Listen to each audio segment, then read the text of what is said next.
کپڑے سیتے تھے اور بڑی محنت و مشقت کے بعد گھر چلاتے تھے۔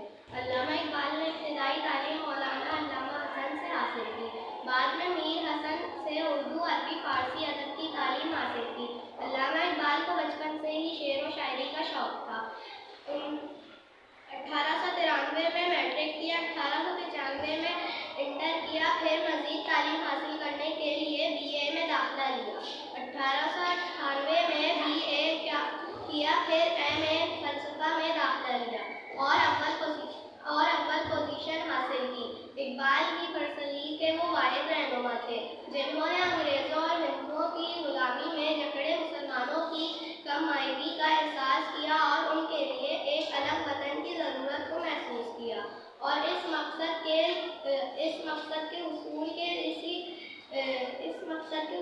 لیے مسلمانوں کو قائد اعظم جیسے رہنما کی قیادت بھی فراہم کی۔ قائد اعظم نے علامہ اقبال کے اسی فکر تصویر و نشان و منزل بنا کر مسلمانوں کے لیے ایک الگ ریاست کا وصول کا کارنامہ سر انجام دیا۔ علامہ اقبال کو نوجوانوں سے بہت امیدیں تھیں۔ آپ چاہتے تھے نوجوان آگے بڑھے اور ملت اسلامیہ کے لیے بہت کچھ کرے۔ جوانوں کو میری راہ مسہر دے، پھر ان شاہین بچوں کو بال